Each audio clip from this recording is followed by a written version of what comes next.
Yo, what's up, football nerds? I'm back. Day 3 of the combine. Today was it was a good day, honestly. Not too flashy for what you really wanted. Once again, the prospects that a lot of people are expecting to stand out stood out. Like, those are the guys that you're looking at, like Randy Gregory, Leonard Williams, those guys. Vic Beasley, he was one of the guys that actually stood out as well. And was a guy that was pretty up there, honestly. He probably had one of the better performances of the day. It wouldn't surprise me if he worked himself back up or worked himself into the top five for a lot of teams like a Jacksonville or things like that. A couple of guys that I was pretty excited for personally that I was looking at was Anthony Chickillo. This is just for the defensive linemen.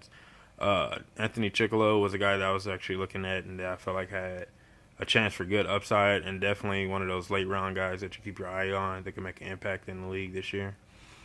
And who was one guy?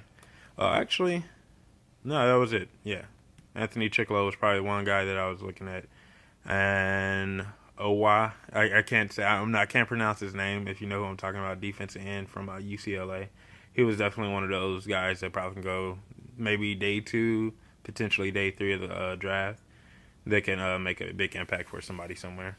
But those are just a handful of guys. You can see I'm wearing my Pittsburgh Steelers hat today. You know, it's all about the defense, and that's what Pittsburgh is known for, is their strong defense, defensive line, and their linebackers. So those are a handful of guys. Like I said, really nobody that came out and just say, "Hey, this is who I am." You know, I'm better than what you think, or better than what the film shows.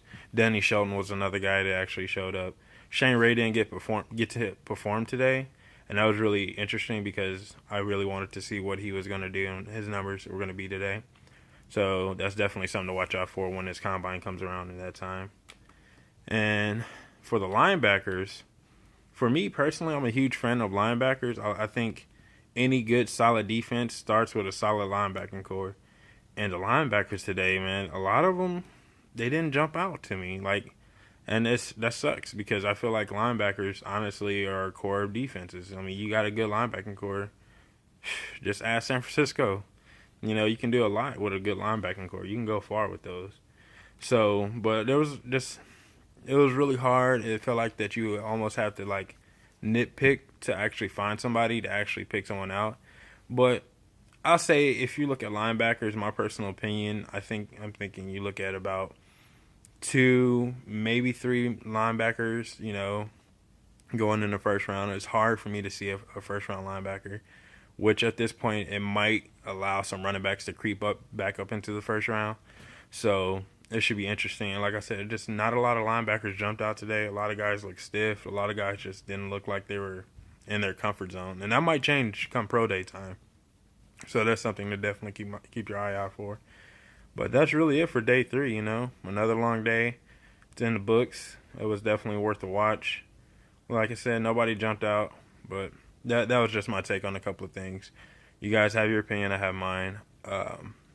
Check me out on Twitter. Be tweeting. Doing my thing there. Michael, KBKC79. We got one more day of D-backs, and I'll be back with you then. Day 4 is the last day. And we'll see what happens then. You guys stay safe, football nerds. Later.